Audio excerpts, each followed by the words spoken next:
Tremendous. So we're live on YouTube at the moment. Great. So that means we can start, even though we're 3 minutes before the schedule. But no, but we can wait. Why we shall start? It's 3 minutes. Okay, we can wait. We can wait, but we had an agreement with Bybars to start. To start, and then okay. Miguel and Elas can join us. Hopefully they will join. Okay. We're still so hello to the whole community watching us on YouTube live at the moment, and welcome to one of the.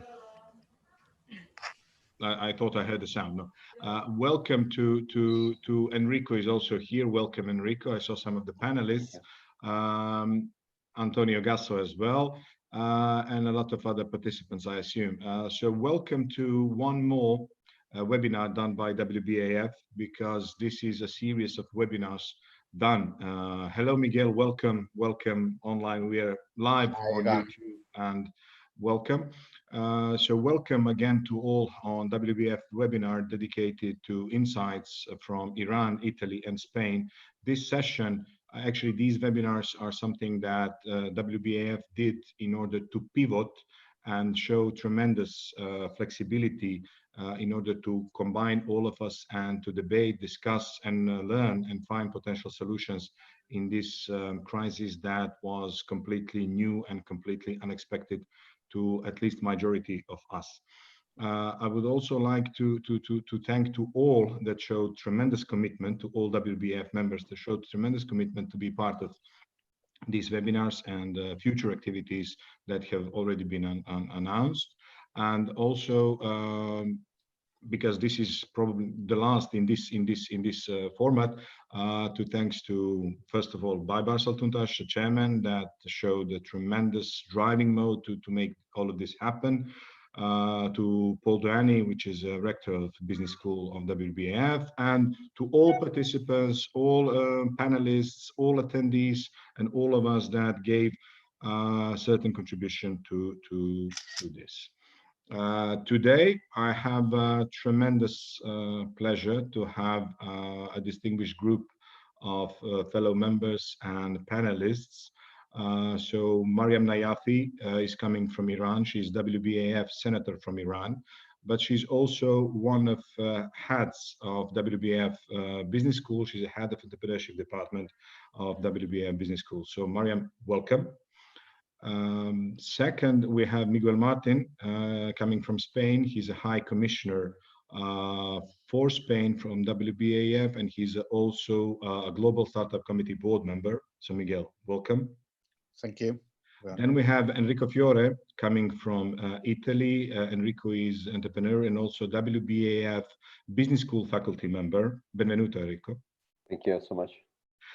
Then we have Valentina Di Milla coming also from Italy. She's a WBAF international partner. Welcome, Valentina. And we're looking forward to have Elnaz Entezar coming also from Iran. She's acting as WBAF senator from Iran, and hopefully she will join during this session. According to our schedule and agreement, each panelist will have approximately up to 10 minutes to say certain points that have been prepared for the event. I will announce when the 9th minute starts. After we finish our 60-minute session, we will have 30 minutes Q&A. If attendees, sorry, would like to pose any question, we have two models. One model is to send in a chat box, either to all panelists or to me. It's completely up to you. I will note, and it would be great, and that will be my intention, to have at least 2 questions per each panelist in the Q&A session, or you can raise hands during the Q&A 30 minutes session. So at the very beginning, and according to the schedule that we, Elnaz, welcome. Elnaz, welcome. Do we hear? Do you hear? Oh, welcome.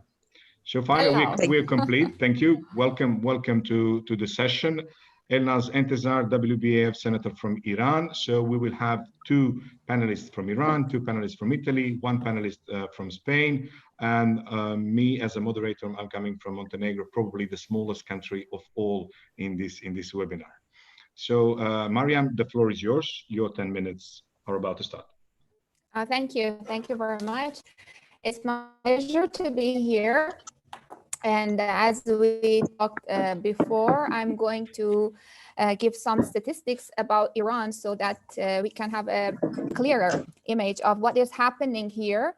The total number of cases here that has been officially announced is 93,657. And total number of deaths is 5,957. And when we compare these numbers to the global statistics, it shows that Iran is 30% of, let's say, the total number of cases and deaths. The total number of tests that has been taken here is around 453,000 tests. And about our healthcare frontiers, that we have 2,286 frontiers about this healthcare system. And unfortunately, 85% of them have been tested positive. And we have had 129 deaths in the healthcare frontiers. So it really means that, I mean, they are sacrificing and they are real heroes. And personally, I'm so thankful. And I believe that really they have changed the meaning of heroes in nowadays lives. Also, there are some statistics about economical situation here. I'm not going to deep dive very much in the economic part since Elnaz is teaching economics in the university, and of course she is more professional in this regard. But I'm going to just talk about some of my own personal concerns. Based on the predictions, they say that in Iran, we are going to have 2 to 6 million people who are going to lose their jobs. And unfortunately, here, as I know, there is no recovery packages defined yet. Like for example, US has defined some supporting packages that I believe around $2,000 per month people who have been hit by this coronavirus are receiving from government. But in Iran, this is not the case, unfortunately. But the good thing is that I mean, from private sector, we have had very good movements. We have had 2 great successful campaigns, which one of them has been led by Tehran Chamber of Commerce. And since you know, I mean, the situation in Iran is unfortunately more complicated because we are now fighting against the virus. Meanwhile, it is around, let's say, 7 years that we are suffering from sanctions. So, you know, the supplying of health items and hospital equipments have been truly something difficult. And this campaign, which is held by Tehran Chamber of Commerce, and they have named it as NAS, which in English, if I want to translate, it is breathe. And it's really, I mean, helping the country breathe because due to the unfair sanctions of the US, unfortunately, we are suffering from even, you know, transferring the money is very difficult. So some of the health items couldn't be supplied because of the unsuccessful transfer in the money. So they are trying to just, I mean, gather all private businesses together to collect the money financially and try to supply the health items that we need to combat, to spread the virus. And the other very successful campaign, which I'm so happy about it because it shows the power of technology, is let's say we have a crowdsourcing platform, and today I read the news that they have been successful, achieved $2 million. I mean, they have collected money for, let's say, some of their campaigns. And this is a great number here in Iran. I mean, unfortunately, because of the very high inflations in Iran, maybe, for example, if we were talking 2 years before, this 2 million was 10 million, for example. And they are focusing to help daily wage workers who unfortunately have lost their jobs. And you know that this, this health crisis is leading to an economic crisis as well. So yeah, and I think for now, I'm going to finish this part with something that I read from Joel Bill, who is the co-founder of Alloy, and they are just, they are a company that do the analytics. He said that really this situation of COVID-19 is turning all data and input conditions into discrete data, and the models are not capable anymore to predict, the economical situations accurately. So, I mean, in Iran, we are not different. Maybe we are more complicated. So, there is no clarity that exactly what is going to happen because of, for example, the price of oil has decreased dramatically. I believe that everyone here has heard about the price of US oil as well. So this is an introduction from me about Iran's situation and how we are dealing with this virus. And by the way, just I forgot to tell that here in Iran, we didn't go to a complete lockdown. And I believe this is another thing that richer countries like US or some of the European countries could achieve, just completely locking down the country. But in Iran, because the governmental companies, enterprises, they are open, everyone is coming and going back to work, and just, for example, gyms or I don't know, schools and universities are closed, but people are working. And I believe this is because of, the government cannot afford, paying some support packages or giving money to people. If government says that stay at home, how they are going to earn money? And this is, this was the policy here, that they encourage people to have the social distancing, to, let's say, follow the health instructions, wash your hands, use masks, and whatever. I'm afraid we lost Mariam. Do we hear each other? No. Yep. Mariam, are you there? No. Apparently. Oh, she's not there again. She's.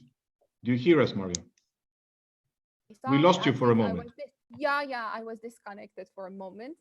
So yeah, thank you for the first round. I think it is enough from my side. Because we have roughly 1 minute 38 seconds from your first part, I will take advantage, being a moderator, to ask one brief question, despite the fact that you covered mostly everything that I would like to ask. By your opinion, in a nutshell, the response from the Iranian government was a good one. Oh, come on, please don't ask political questions, because here I'm just, No, it's not a political question. Is it a response? Because you said there is no, okay, we'll skip it. Because I wanted to see what happened with the lockdown. I can just answer generally that they could have done much better. For example, in the beginning, I believe that from the way that it started, we didn't enjoy, because, for example, Turkish airline canceled all the flights to China, but one of the Iranian airlines took their responsibility, and it caused, Yeah, so I mean, there are some things, and I believe that they could have acted much better. So yeah, but I don't want to go through more No. This was details. just in a nutshell, because Yeah, majority of the governments in the world didn't react very well. That was yeah, this is the my primary case. question, because the Exactly, case in the exactly. majority of the world. That's the reason I asked the questions. It was not political. Thank you very much. You're Now welcome. the floor goes to Miguel Martin. Your 10 minutes, and please feel free. Okay, before I start talking about Spain, I'm very happy that you asked about my opinion about the Spanish government. And I tell you that I think in some countries, the government is more dangerous than the virus. I think that basically the virus is something that is equal for everybody in any country. But I think that we can see the difference between good government and bad government depending the dramatic situation of every country or not. So you have countries like Portugal or Spain, and you can make a very easy comparison about what is going on in one country or another, very close one to the other. And just how to say, the government, like any managing team, has to give results, and they can be good or bad, and that is influencing a lot in the result of the virus in every country. So I think that you can deduce very well my opinion about the Spanish government from this brief introduction. But coming back to the point, I think that we are here a panel of different countries that has been very, very hit by the virus very heavily, at least in the beginning, because now we have other countries like the US, UK, or even others that maybe are not doing so well, like and they could be in the champion league of the worst countries regarding the virus. Regarding Spain, today we are the second country in the world with more cases, and we are the fourth in the world with more deaths. And this is even I can take these numbers with very cautious, because every country is counting deaths and sick people in different ways, so you never know. And this is considering that every country is acting in good faith, and they are doing like good statistics. I think that, well, at least in my opinion, places like China, we will never know the exact number of people that was affected by the coronavirus, or the number of dead. So this also depending the, how to say, the democratic or the system of the government and this managing each country. That is from the, but in any case, Spain is not doing well. We have been very affected because we take measures very late, and also because some political issues delayed the response from the government because they wanted to, how to say, to have their women manifestation day in the 8th of March, and was a political issue for them. So they concentrate more than 200,000 people in Madrid, for example, the day, a few hours before declaring the state of alarm.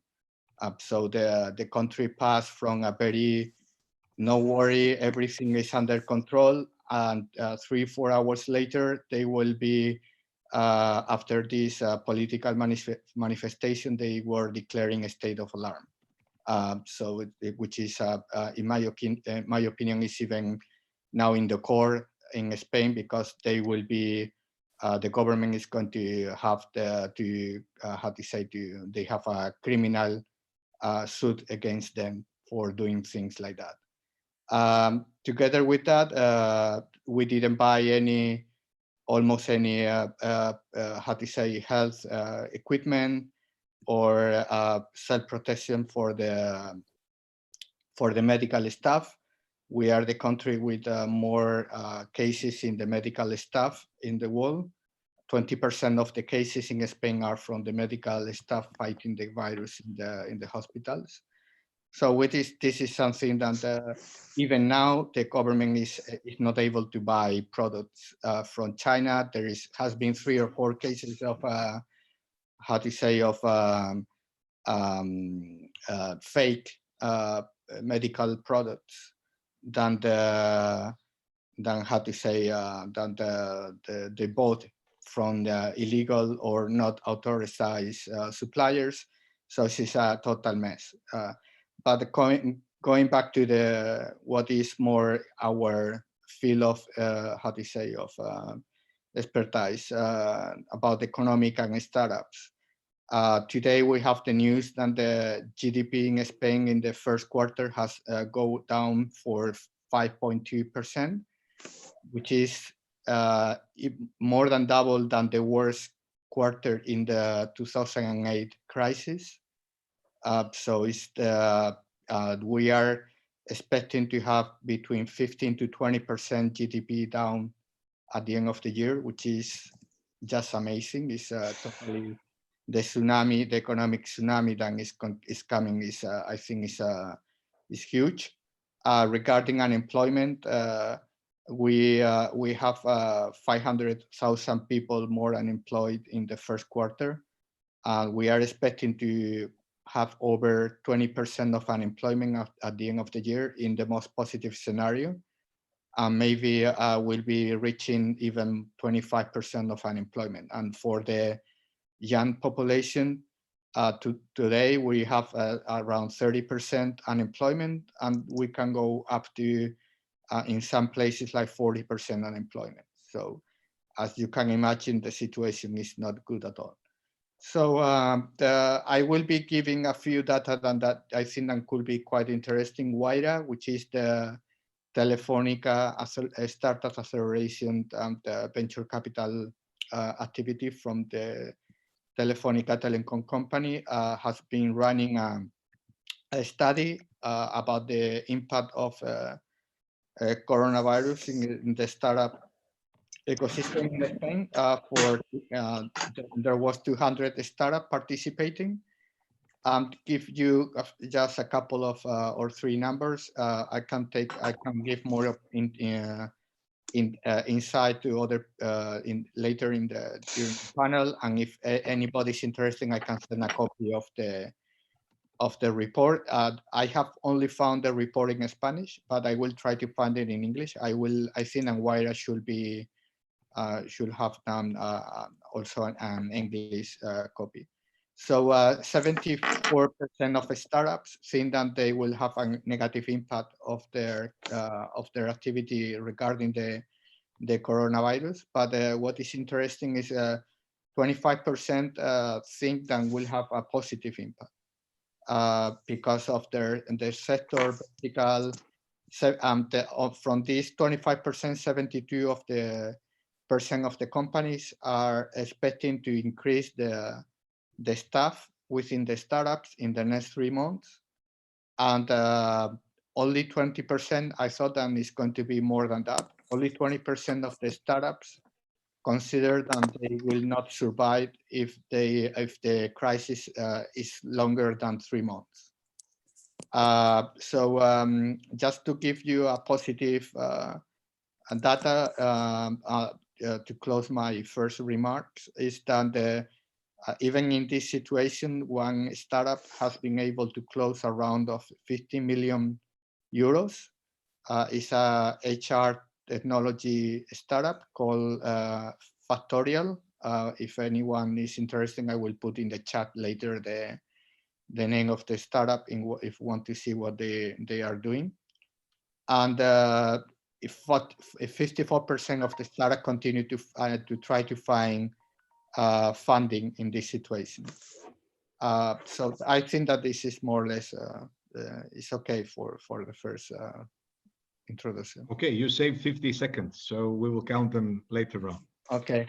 And now the floor goes to Enrico Fiore. Enrico, the floor is yours.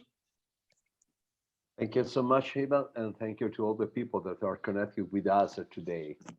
I take my time to give some insight about the economic situation in Italy and what could be in the phase two that could be happen.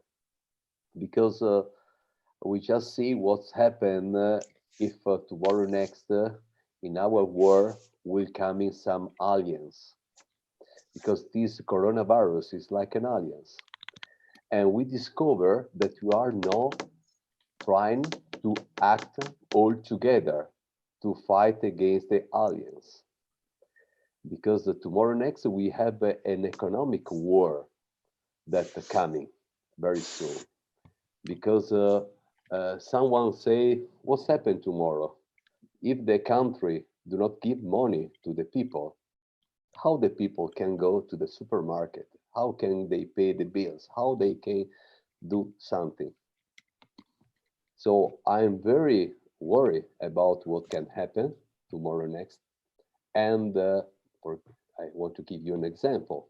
Some country around the world, for example, I have some friends in Australia, I have some friends in Switzerland, some friends in other country. They just receive in the bank account, in the private bank account, some €100, dollars, whatever, to have something to buy the food, buy something. But for example, in Italy, this doesn't happen. And the only money that come in the pocket of the employee is the money that comes directly from the company, directly from the owner of the company, of the big company.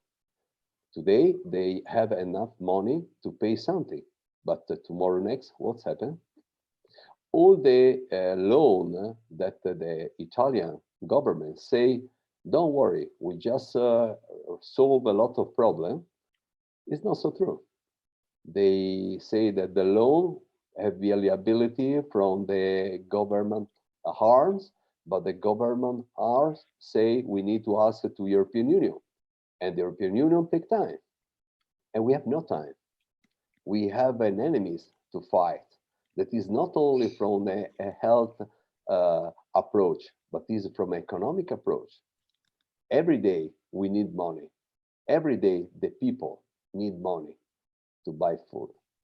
And we have at least 100 billion of cost on the Italian economy, the coronavirus. So it's how we can cover with this, with our economics. I think that at the end of this epidemic, we need to have lost at around 10% of GDP. 10% of GDP is something that we do not have from 1945, after the Second World War.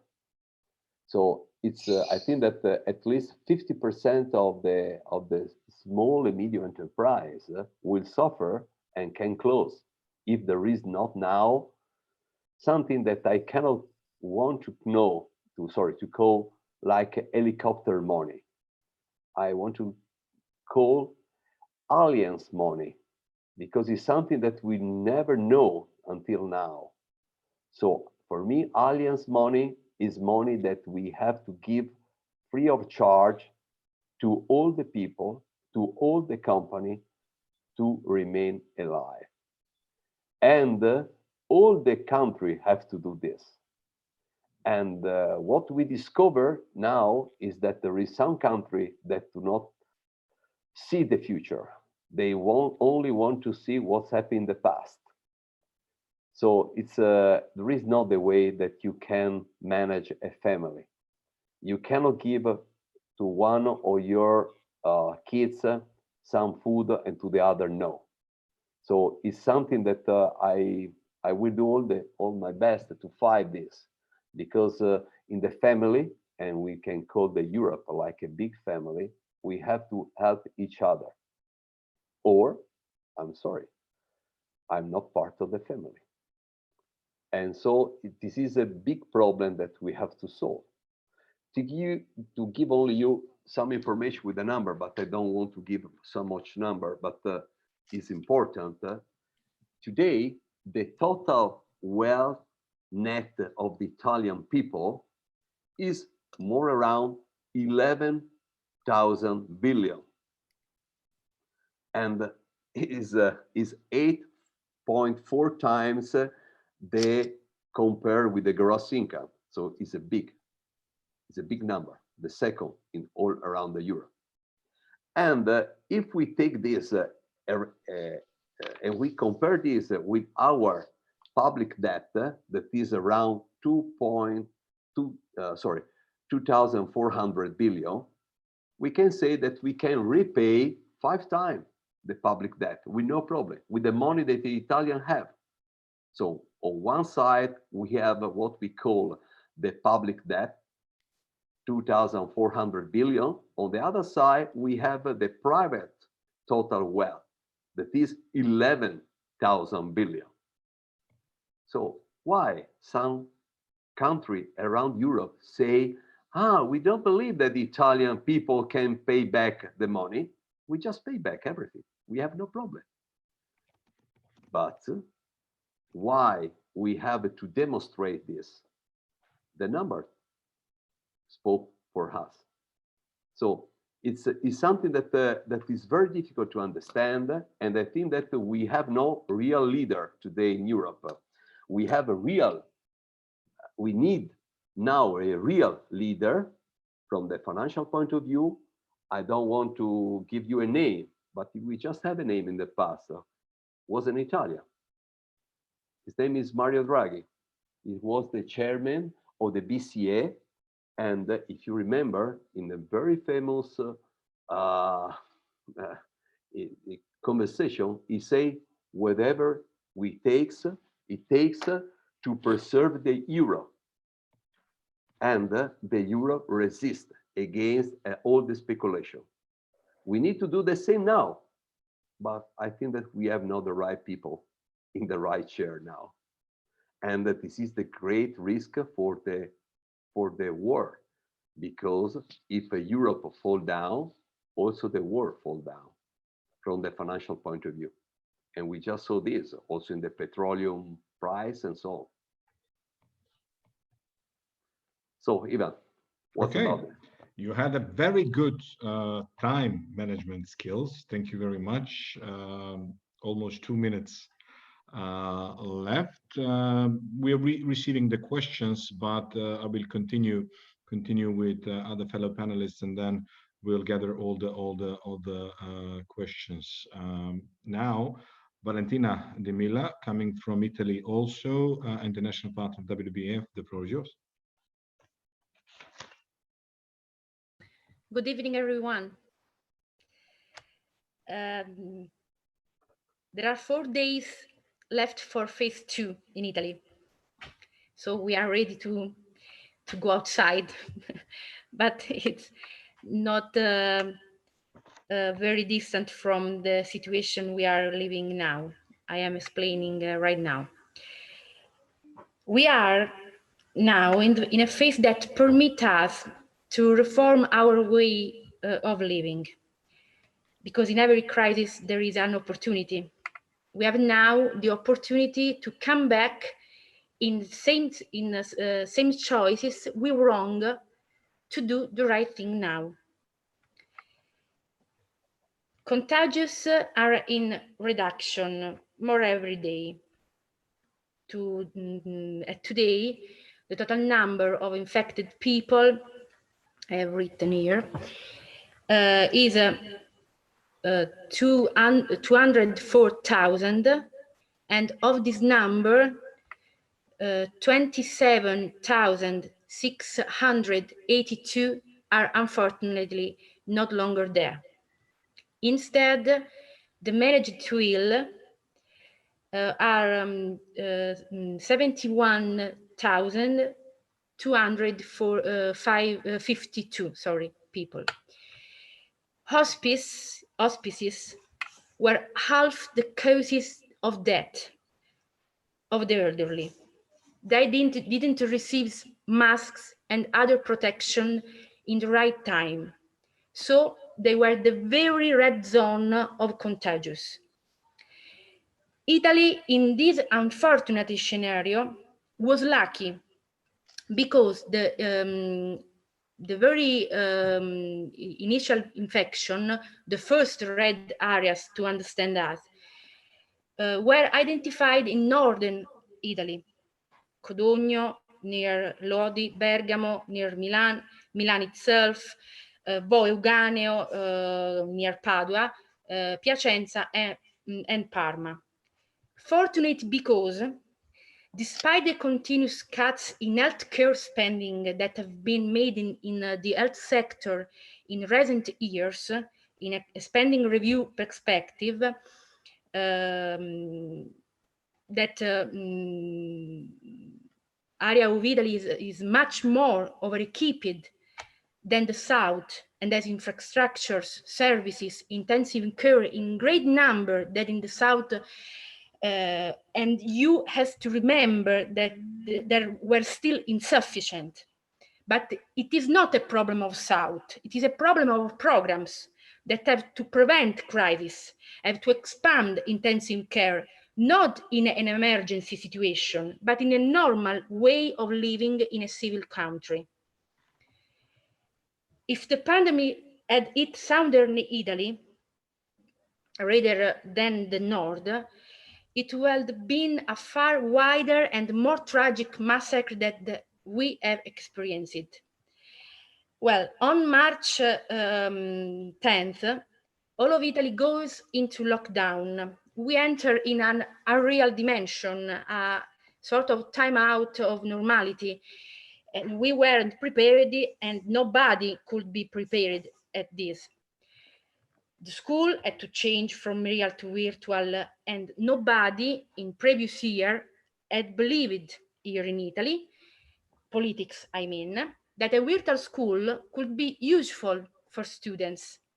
It could be a good alternative in several past situations to deepen some concept or to create an inclusive system for more school at the same time. I do an example. Two classrooms very distant in real life can become the same class in the virtual mode with positive effects for students. Imagine how it could be useful for Italian students learning English language by an English class, or Italian one to have a conversation. Well, again, as for alt, wrong choices were made, and these wrong choices have a severe impact on our life, on our income, on our future generations. It is not a problem for just now, but it is a problem you have to avoid with a good long-term program of government. Today, after 2 months with enormous efforts, with virtual school is starting to work well. But in the beginning, really, the children, the students, studied, and they did their homework without having a reference point in their teachers. The teachers only gave homework, stop. Now, finally, they explain of the virtual platforms, they give new concepts, they interrogate, they give votes, they return to participate in a fundamental educational process for our society. Why cannot we think about it in a previous time? We are already faced with the inefficient choices made by our policies over the past 20 years, health and education. Coronavirus has shown us and our Italian rules that there can be not well-being if these two sectors, health and education, are inefficient. Another sector of proven inefficiency is culture. We have been kept alive spiritually, by culture, by books, by the networking theater, by music via web, by cultural experiments that have transformed our houses into cinema, theaters, auditorium, we have understood how much music, acting, dance, cabaret, literature keep us alive. In Italy, there are no incentives for culture sector, only for cinema. The theaters close, the music has no incentives, the books seem to have become a pastime for inepts. Nothing more wrong, because it is culture that inspires creativity and creativity innovation. So, innovation. All of you can teach me, you are more important than me in WBAF, that innovation is the daughter of research. A state that does not invest in research is a state that will collapse in itself at the first difficulty. And so it was. A part of Italy saved us with science, technology, research, and in the most of the case are startups that do of innovation their daily challenge. I think about Immuni, the app to control positive cases around house. There are a lot of polemics about it. I hope that in the new few years, an amount of money suitable to support and encourage the future of a country will be destined for research, development, and innovation, because innovation is the really protagonist of this disaster. We are all here thanks to it. Well, a friend of mine got sick in Piacenza. 12 days of very high fever with no possibility of going down. 10 kilos lost. After the fever, it started with interstitial pneumonia. A month in his home for lack of beds, in isolation, far from family, with an artificial respirator. If he had not internet, WhatsApp, the press review that it's published in PDF on social media, would have died of loneliness, because we are not made to live in isolation. I don't know if the lockdown we went through was the right choice. Maybe we had to be trained to not contract the virus. I don't know if my children will be trained as robots now that we leave home, and they will disinfect their hands at any contact with things, or they are not hugging people. They spent 2 months at home. They didn't try. They didn't practice. Perhaps it was only fair that everyone should be given the opportunity to practice a time that in which you learn what you have to do to preserve from coronavirus. I don't know the answer to my question. Certainly, the children, the elderly, the disabled. I think about all the autistic people, the depressed. All this is not healthy for them. People who suffer from anxiety and compulsions, such as autistic people, cannot live closed and isolated. I do not know what is the number. I only know that certainly there has been a surge in the number of suicides, side effects, they call them so. And the economic crisis that will come how many others will be? And for the time that is wasted in finding an economic solution, how many other suicides there will be? As they say, as we in Italian say, whoever lives will live, we will see. After about 2 months of total closure, activities reopen gradually. And this is the only new compared to phase 1, because almost everything remains the same for people. The new feature introduced, in fact, is the possibility to visit subsequent relatives, always at a distance and with a mask and gloves. Assemblies are prohibited. Very few people will enter into stores, and a few number at a time. And to exit, you need to have a reason certified by an authorization. You can do sport, but you have to be distant indeed from other people. I don't know if you are going to have jogging, you have to take with you a meter to measure the distance from me and other people. I don't know. Children are not considered at all in this program. Do not take advantage of playing in the park that remain closed.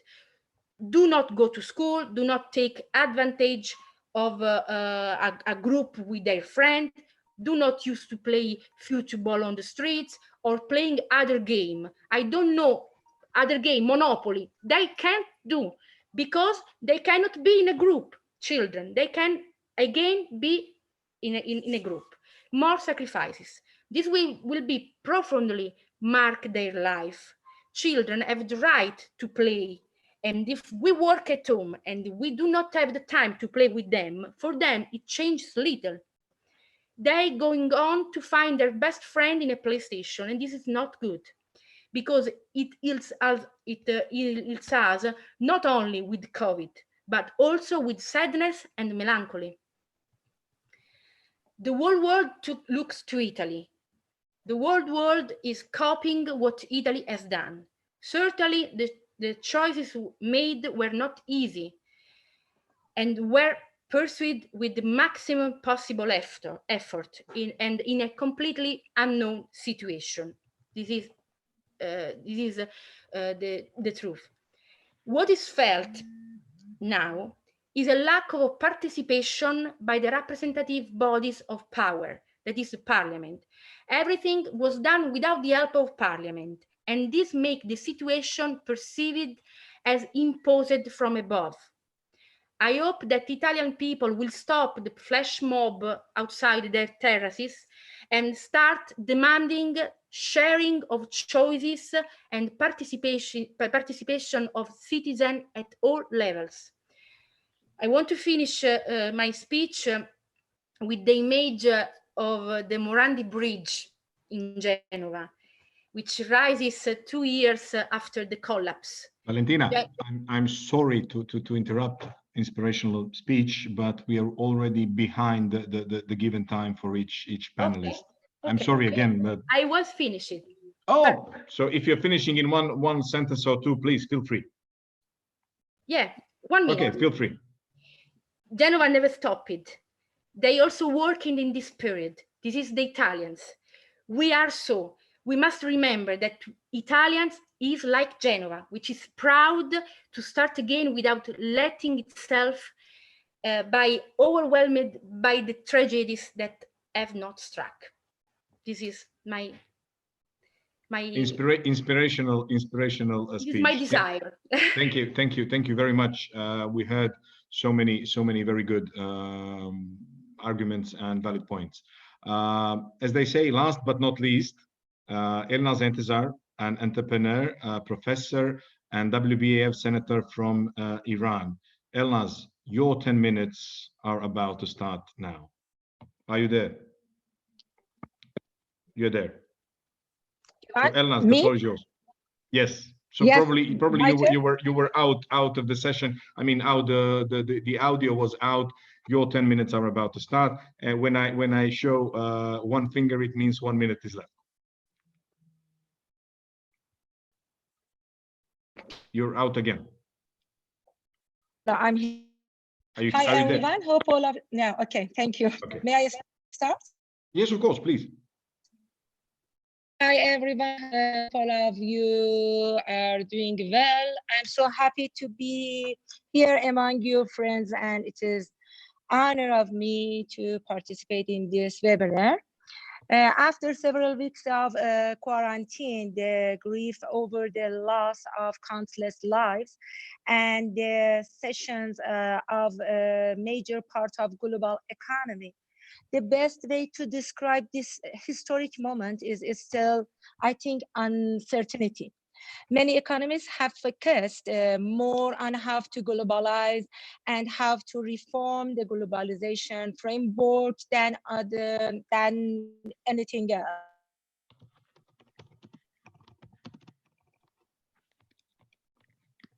We lost you again. Apparently, we have issues with the connection. Elnaz. I'm hearing you. Okay, good. Okay, you just froze and I haven't heard you. That's the reason I intervened. So feel free. Would you like I can turn off my video? Maybe the connection is better. I don't know. I don't know.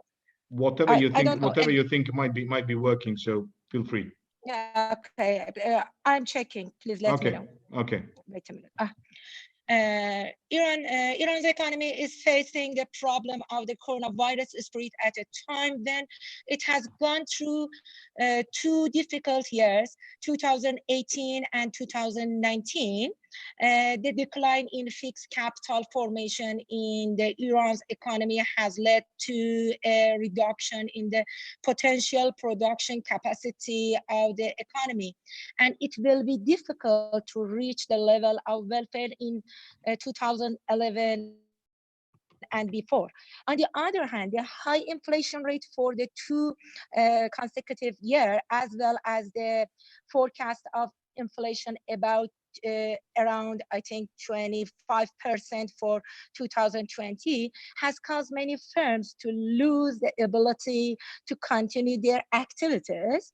On the other hand, aggregate supply has been affected by the supply shock due to the disruption of the raw material supply network and the limited activity of some trade unions. In addition, however, all income groups will be affected. Greater impact, I think, on the lower income families. And unfortunately, in Iran, the percentage of insurance in household of the first and second deciles is very small and insignificant. I don't know whether right or wrong, our stock market is growing, and major part of its growth, contrary to what is happening in the world, is because of the transfer of government companies. Since due to the appreciation of the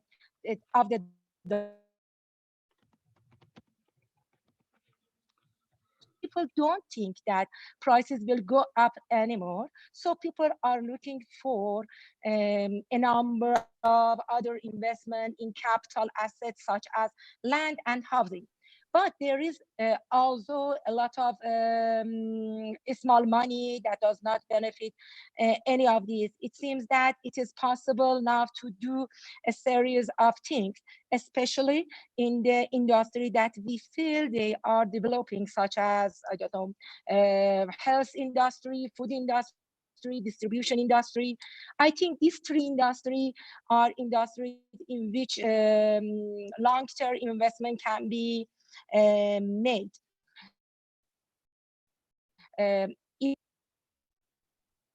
Hello? Yeah, we hear you. Do you hear us? Hello? Do you hear us? Okay, I'm afraid. Fortunately, in Iran, the private sector is very sympathetic to each other, and I want to consider the private sector parliament as a chamber of commerce because I am closely involved in this activity. Chamber of Commerce of Iran designed a plan called Nafas, meaning breath, and every local chamber in their own area raised money from members and entrepreneurs, and that was a lot of money that could build our health infrastructure anyway. It seems to me that three issues are very significant in Corona's economic debates.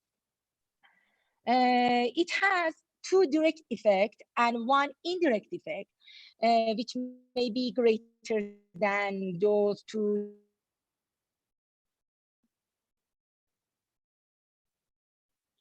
I hope you hear us because we lost you again.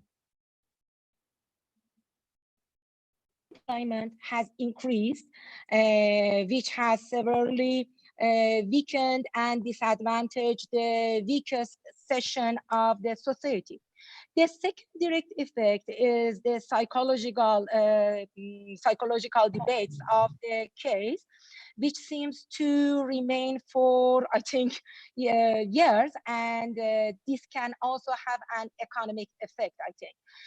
It makes people to be more conscious, people pay less, and think more about saving and decrease their consumption, which cause a problem. But the third problem or indirect effect is the impact of on oil prices. It seems to me that the story of the prices of oil is a story that has existed since the beginning of the United States shale oil, but it had never been so evident before. And that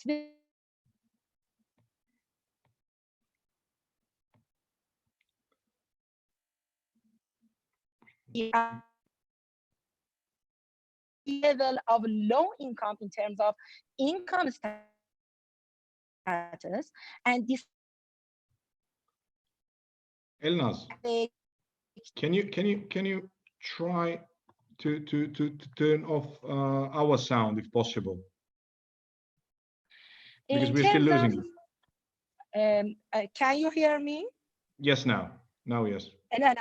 Okay. In terms of solution, I think that in the case of our own country, a lot of businesses that are based on the web are growing, and it seems that these IT debates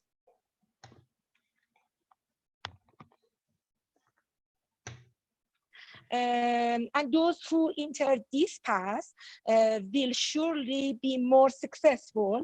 I think, can you hear me? Yes. Yeah. If you look at the health industry in the reports of stock market in Iran, despite the fact that we don't have very strong companies in health industry, but they are among the high growth companies. And it seems that the health industry is an industry that needs more attention. And if companies can invest in this sector, they will be successful at all levels. Another issue that seems to be very important in this period is due to the huge deficit we have in our budgets and petrodollar, that will cause inflation and increase the exchange rate. It seems that short-term solutions and the solutions we have had so far cannot be practical anymore. And this by the government will be, I think, heavily private is divesting its own businesses, and that is an opportunity for private business. And if there is a capital and an investment attraction, it seems that this opportunity can be used well. The last point in the terms of solution is that expansion of the social security system. Thank you for time, for giving me opportunity to talk about the generated problem and possible solutions in Iran during the COVID-19 pandemic. And sorry for internet connection in developing country. No, it's okay. Don't worry. Thank you very much for your insights. I hope we all heard at least the majority of what you have said. Otherwise, probably there will be some questions. I have some questions noted as well. And now we are about to start a Q&A session, which will last until 7:25 or 5:25 GMT, because the last 5 minutes will be left for take-home messages of 1 minute from each of our panelists. I think I've written down all the questions sent in a chat in case anyone, if we have time at the end, if anyone has some more questions, you can also send it in a chat or raise a hand. The first question from Israel Pons, if I understood correctly, goes to Mariam Nayafi. And the question is, do you think that the locking down at 100% in the majority of the countries is too harsh, or it is the right decision? And what about when people hit the streets again? And the second part of the question, honestly, is my biggest concern in this following phase of fight against COVID-19.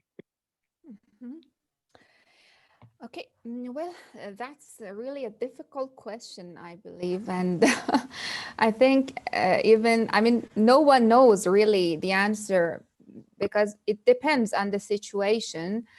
As I tried to describe, the status here in Iran, for sure, government cannot handle, to define some support packages for people who have lost their jobs.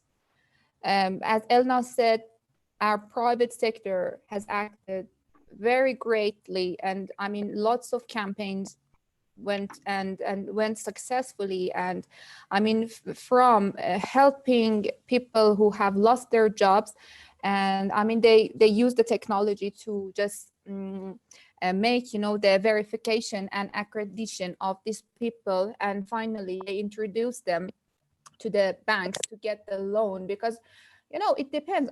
In a country like Iran, unfortunately many people don't have that much saving. So for example, when they are losing their jobs, how they are going to continue living? So because our government is struggling with lots of economic situation, the sanctions effects are so huge. So we are suffering from very deep economic problems, and this COVID-19 is again added to this very difficult situation. So it is really difficult to handle. So I cannot say that there is, for example, is lockdown okay or not okay, because it really depends on the situation. But at the end, I believe that lockdown is not the solution, because they say that this virus is going to become a part of our lives. We have to learn to have coexistence with this virus. So if this is the case, our new normal is going to be something that we were not used to it. So till when we are going to be on lockdown? That it is, we are like a system. Everything is related. When some countries are locked down and some others are not, it is just, disrupting the supply chains. It is, disrupting the, let's say, economical laws that, for example, even I was reading an article that even, sorry, we have a little creature here that is playing with lamps and other things. Sorry for interruption. Wait a minute. She's playing with electricity. It is dangerous. I have to دلارم. میشه بری لطفا ماما. مرسی لطفا مامان. Sorry. Yeah, as I was telling, if even, the complicated situation is even affecting that, for example, the whole system, because we are all connected. And this situation about this COVID-19 has led us to understand that, sorry, wait a minute, sorry, I have to, handle this situation. برو اونور بی بشیم پیش من مامان، دارم صحبت میکنم، اذیت نکن. مرسی. Sorry. This is you see that, for example, me as a working mom, how everything is, really, I have lost many of my routines and my working style has been affected. So yeah, I mean, I was talking about the holistic picture. So I mean, when we are looking at the whole economic system, that really the world is connected to each other, and the supply chains are affected. I mean, the demand and the supply are affected. So I mean, I believe the lockdown is not the solution. Even I was reading that Elon Musk is objecting US government that why they are forcing him to close his California factory. So I mean, if this is our new normal, we have to learn to cope with it. And they say that till the day that the vaccine is produced and it is available for all of us, this is the situation we can trust. I mean, everything has changed, and I mean, this is something that maybe many things about, for example, this sharing economy industries, some of them like co-working spaces, they are going to change. So we have to cope. I'm not sure that the lockdown is the solution. Maybe the social distancing and just following the health rules can be working better, because I mean, till when we can continue like this? Because if people are not dying due to this virus issue, they are going to die from hunger if we continue these lockdowns. So I believe that I cannot really, say which one is correct, which government has done correct, which one is wrong. But for Iran, I'm sure that really government couldn't afford the complete lockdown. Yeah. Okay. Thank you. That's Thank you. it. Thank you very side. much. Yeah. Thank you very much. The second question was from Akten Zabo, if I pronounced it well. Sorry for my ignorance if I didn't. And goes to Miguel Martin. How could you, and based on what, compare governments of Spain and Portugal? And as we don't have much knowledge about the Portuguese government, that was the question we received. So Miguel, the floor is yours. Okay, I will try to be very specific. Portugal is a coalition between the socialists and communists, and Spain is also a coalition about socialists and communists. So I think that we are the only two countries in Europe with that kind of presence of communists in the government. But in Portugal, I think they are not in the government, but they support the government from outside. And in Spain, they are included in the government. So it's not a question, maybe many times it's not a question about ideology. I don't think that communism is something that, how to say, is good for coping with this kind of situation, but that is my personal opinion. So you can compare two countries with, we can say, similar political and ideology background, but the people managing the country is different. At the end of the day, it's not so important what is your ideology if you take the right decisions for the government. What Portugal made different from Spain was they move quickly, so they take a much faster lockdown regarding when the number of cases was lower than Spain.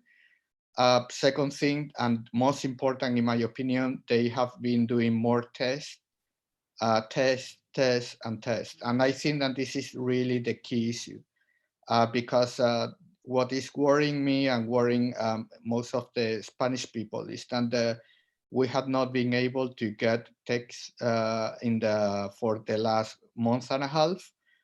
So we are starting now a plan for going back to this new normal, but we don't have how to say a statistic, or we don't have a report that specify where they are the problems. I read an interesting article a couple of days ago that say that we are comparing numbers between countries, when in reality we should be doing comparison between how to say COVID outbreak. meaning cities, because in Italy, most of the cases are concentrated in in the north or specific cities. In Spain, in Madrid and Barcelona, I live in Andalusia, which is the region in Spain with less cases by population. So and I think the only country in Europe that is having a problem because the coronavirus is more or less spread in the whole country is the UK. In all the other countries, the problems are more or less concentrated in specific cities. So maybe we will not be acting in the same way in Milan than in, I don't know, in Napoli or in Madrid and in Seville, because the situation is totally different. So, but regarding coming back to Portugal and Spain, I think that the main difference has been that they have been running a significant larger number of tests. So when people was identified having the coronavirus, they have to they stay isolated. Here in Spain, they have isolated everybody without knowing if they have been infected or not. Thank you. Thank you. Now we're heading to another question coming from Nurbanu Pecol and addressing to Enrico Fiore. Do you believe there could be a universal basic income in the EU? Thank you for the question. I think that, yes, we need this, not for 1 year, but I think for the next 3-6 months, we need to have this type of, I don't want to call universal income. I think that is money. I think that to call this a universal income is the wrong word to use, because to give you an example, in Italy, we have a in the last 2 years, one of the majority party in the Italian government, the 5 stars, pushed too much to have what they call the basic social income, that now is 780 euro. And to give you an example, for the people that are like, for example, freelance, that have a VIT code, they give 600 euro. So why we make this differentiation between 600 euro to people that have to manage what we call a business, because is a consultant, or for example, photographer, or for example, people that work in the fashion, the people that work is a single unit businessman. They receive 600 euro. Oh, sorry, they do not receive 600 euro. They have to receive in the next month, but a social basic income is 780. So I think that we lost Enrico again for a moment. Okay, you heard me now? Do you hear us, Enrico? Yeah, I hear you, Enrico. Oh, I great. hear you. Perfect. So I think that what we call a universal income is not the correct word. That's all. On the other side, I think that every individual now need money for at least 3, 4, 6 months. That's all. Okay, Miguel Martin asked me to add something, but please be brief because we all very brief. Yeah, thank you very much. I know. Thank you. I know that this is a very complex issue, and just give you, I don't know what is going on in Italy. In Spain, we have a case, and maybe not many people know. We need thousands and thousands of people for working on the farms, in farming recollection of fruits, and there's a perishable product, so you take it or you lose it. We have, as I was saying, we have more than 4 or 5 million unemployed people. And in this lockdown, it was impossible to get the migrant, population that normally is coming from Romania or Morocco or places like that. So the government offered to unemployed people to go to the farming for picking the fruits, and nobody take the job. So they are now offering the job to illegal migrants than they are in the country. So I think that in Europe, we have this welfare state, and we have to be very, very cautious about offering a solution of people for staying at home without doing nothing, because I'm not saying that this is the case, and I know that in most of the cases they need this help, but I think that you are thinking as an entrepreneur or a businessman, and you know that if you have to close your business, all the employment will be lost. But I think that there is many issues many things to be considered when you offer some kind of money for everybody. Okay, thank you very much, Miguel, for adding this. And now a question from Ruhi Baik to Valentina Di Milla. What do you think, and do you know anything about the government decisions for education, whether it is physical or online, in Italy for the coming months? I assume this is referring to opening the courses and opening the premises. Well, thank you for the question. Well, until June, children will not return at school, and they will finish the school year at home with a virtual school. Then on September,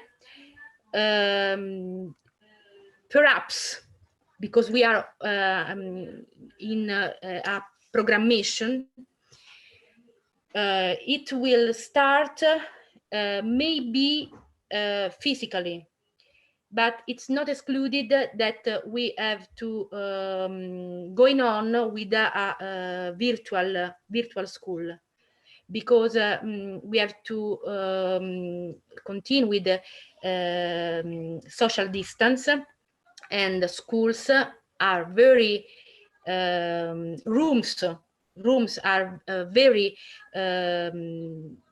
not very large, and children are a great number. So we have to divide the classrooms, and maybe we have to do 2 turns, morning and afternoon, to avoid that the children are all together in the same little room. So this is a problem. This is the same problem I said before, because if a country invests in a school structure, spend his money to create new structures, very big structures, new structures, this problem with COVID, with another emergency you can find in your country, there will be not present. So it's a problem of program, of long-term programs that here in Italy we don't find. Thank you. As long as we are within university or education issue, I would like to pose a question to Elnaz. What do you think? How this will change the university in general? I think the world never stop, and human society will never give up. But what is important is the establishment of new discipline after these unfortunate events, which at present, human society must think about, I think, reviving and changing attitudes after the end of suffering caused by coronavirus. In my opinion, individuals and companies who can adopt themselves to new lifestyle will survive this crisis, and it takes time to come back to our previous normal lifestyle, I think. Okay, thank you very much. Another question coming from Israel Pons, addressed to Enrico, is: do you think people will have to learn to live with less money? And if yes or if not, what have they cut back on? again, a very important question, and I think one of the questions that is dominating in any discussion regarding the COVID-19 post situation. Enrico, the floor is yours. Thank you. I think that after the 2 weeks, the first 2 weeks, the people understand that they have to turn to what they call adaptive way. And in the adaptive way, because we are human, you understand to have to reduce all that is not related to permit you to stay alive. So we reduce automatically, and you see what's happened sometimes in the front of the supermarket, but the people go to buy something that is the first necessary inside their home, like food, beverage, and so on. What they cut, obviously, they cut all the expensive that for the shutdown you cannot have the opportunity to do. Cinema, museum, restaurant, holiday, and whatever. And obviously, we are in Italy, and I think that at least 40% of the expenses could be related to this sector.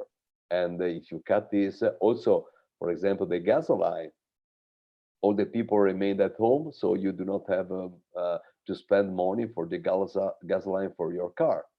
So it's I think that there is all around the reducing of the cost for a family that could be around 30%, more or less, or more.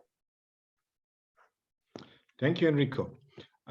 We have some time for some more questions.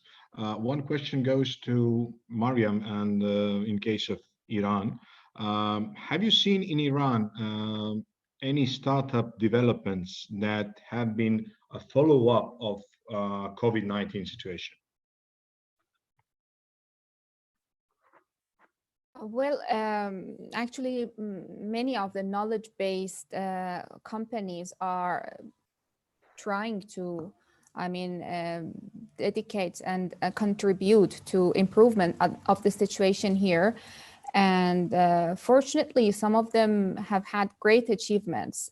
For instance, it was announced that one of these knowledge-based companies, they could have achieved, manufacturing these COVID-19 tests. So now they are able to help the country to supply a portion of the tests that we need here in Iran. And other things that are happening in our startup ecosystem, and it is very good. It is, I told you, we had a good, successful crowdsourcing platform, which it used to be, just running charity campaigns, and specifically about this COVID-19, they have really achieved great numbers of helping a lot of people to have access to money, and they have been helping them to introducing them to banks after this let's say KYC process that they could have handled successfully in their platform. So it is something very helpful. So yeah, and we have had other, for example, I don't know, call them startups or whatever, but some applications that were launched that, for example, they help people that, for example, from where you can supply gloves or masks, because, when the pandemic was outbreaking, everyone got panicked. So I think, and I believe it was not just for Iran, many other countries experienced it. People were, scared, so they rushed to, drugstores, they rushed everywhere to buy as much as hygienic things that they can, these masks or gloves, and, everywhere it was going, to, the shelves of the stores were getting empty. So we had this application that helped, and it was helping people not to get that much panic. So yeah, it has been, and I believe that there are much to come. For example, one of the startups helped a lot about this, let's say, training that no one was really ready to go completely online about this training system, which I believe it must have much more, I mean, progress, because it is not interactive, it is not compelling. For example, my little one, she is 6 years old, and let's say this online training system is not that much interesting for her, but at least they could help to, you know, provide a platform for schools to have, I mean, not stop the education. So they have been helpful, and some of the, let's say, you know, e-commerce platforms, they have been helping to supply these, I mean, health items that people need. And nowadays, fortunately, I read the news that the drugstores and pharmacies are allowed to again sell these masks or gloves and whatever. So the situation is calmed down now, and I mean, people are getting more relaxed about these things. Thank you very much. We have roughly 4 minutes for 2 brief questions and 2 brief answers. One goes to Valentina De Milla, saying, do you expect any pan-European support programs, either in general or research and development, like you said? So that's a question for you. And the second question, and the last for this session, goes to Elnaz. What do you think? Will this in particular end the cash hunger of the startups? So Valentina, the floor is yours, and then Elnaz, and then take home messages. Well, thank you for this question. European Union have to give us an answer, and a concrete answer, because at the time we have listened only words. As Enrico said before, no one Italian has received the one money in their pockets. So European Union is has the responsibility of give us a concrete answer, and this answer have to be the longer as possible. We need a structural help, and this help is, needs to be equal for all the states of the European Union. We can do now difference from a country from another country. We can compare a country with another country, but we cannot create differences. So we have to receive an equal help from our institutions, our European institutions, and we have to we can't lost other time, because if we lost other time, a lot of people cannot buy food for their children. It's not the social cohesion we believe in. Thank you. Elnaz, the last question for the session.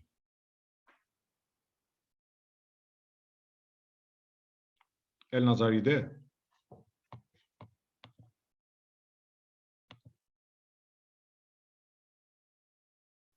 Apparently, Elnaz is not there, but nevertheless, almost the end of the session, waiting to Elnaz to join us for take-home message. I would like to ask Mariam for one take-home message from her own side. Mariam, the floor is yours. Okay, thank you.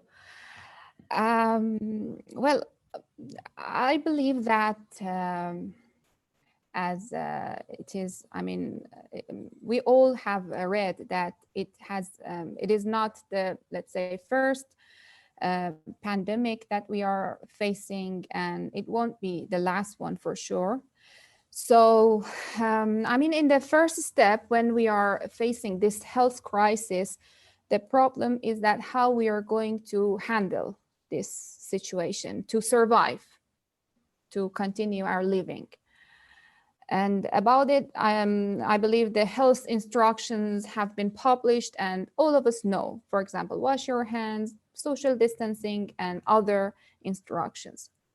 But the next important long-term topic is that how we are going to continue. And I mean, it has been, again, talked a lot about that human beings need really to, let's say, rethink the values that they are living. And all the businesses really need to rethink about the values. And I believe that, you know, it is over that the companies can just have show-offs about the social responsibility. So it is really important to take care of, you know, at first our planet, and secondly, taking care of, you know, the human beings, which I believe this virus really made all of us equal. Although it is not, you know, it was not a pleasant, you know, thing that happened to us, and all of us are hated, I mean, very bad. But I believe it gave us an opportunity to think, because actually, if we look at the statistics, we see that many people are dying. More people are dying from hunger.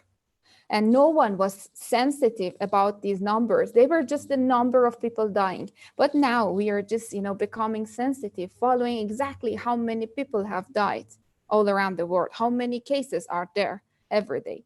So, I mean, it is important. We shouldn't forget that, you know, we have to be unified, I mean, as human beings.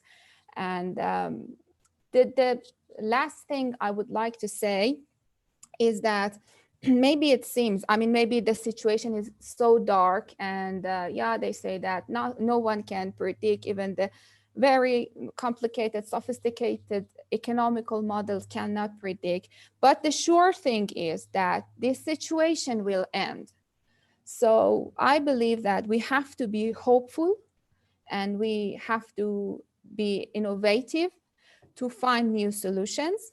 And my last sentence is that reaching impossible without suffering is impossible. Thank you. Thank you very much. Enrico, your take-home message. Thank you for everything to all the panelists first. And second, what I want to say is not only about something economics or the other.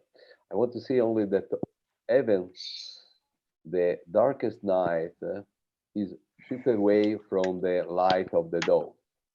So we have not to have fear about this, because no one can stop the progress, and the human being is very resilient. So tomorrow next, we have only to be in the what I call an adaptive way to adapt to the new condition of the world. But all together, with our unique talent, we can have no problem to solve also this big issue that is like a war. Thank you. Thank you, Enrico. Valentina De Mila, your take-home message. Yes, this time is teaching us that we are under the same sky, and under the same sky we have to find the solution for a well-being that is built on health, culture, instruction, innovation, and happiness. Because happiness we are not giving to our children will be a sadness that we will have in the next future. So we have to build a society on happiness and health, mental health and physical health. Thank you. Miguel, take home message. Okay, I think that in this situation is when we want to have a good pilot on driving the plane, or you know, I think that we have to be demanding about the government than we have elected or than we have in every country. And this is the right moment for them to deliver what they have to do for managing well the country. And the second thing that I wanted to say is that I think for everybody it could be interesting to see what is going on in internet or in articles about the new low touch economy. Then I think is becoming like the collaborative economy before, or the sharing economy before. The post-COVID economy is going to be, how to say, it's going to be a low touch economy thing. So I think that it's a good trend to follow. Thank you. If Elnaz is there, please, your take-home message. Do you hear us? Only one thing is certain, I think. The spread of this pandemic virus will lead to permanent changes in political and economic power, that many of them will become apparent in the near future.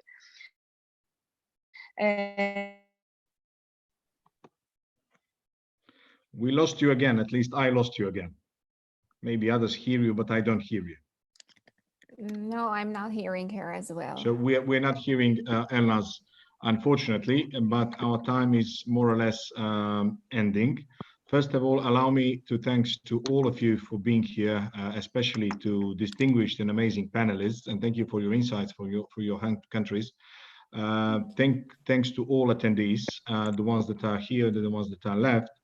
I think that this webinar, among all other webinars, showed that WBAF community is a tremendous community, and community that showed an effort, and community that showed commitment to share and learn between each other, and to share an amazing experience that every person in WBAF has. Finally, stay focused, redesign your priorities. That is something that I'm telling to myself. Enjoy family life, and please pivot life and business. That is something that I will try to do in next period. I had a tremendous pleasure to be a moderator of this tremendous group. My name is Ivan Jovetic, and I'm a WBAF High Commissioner for Montenegro and a professor at EDG. So stay tuned, because I'm more than sure that amazing things are coming and amazing dishes are coming from a WBAF kitchen. Cheers and keep safe. Yeah, thank you, everyone. I really enjoyed. Keep safe. Thank you. Keep safe. Healthy.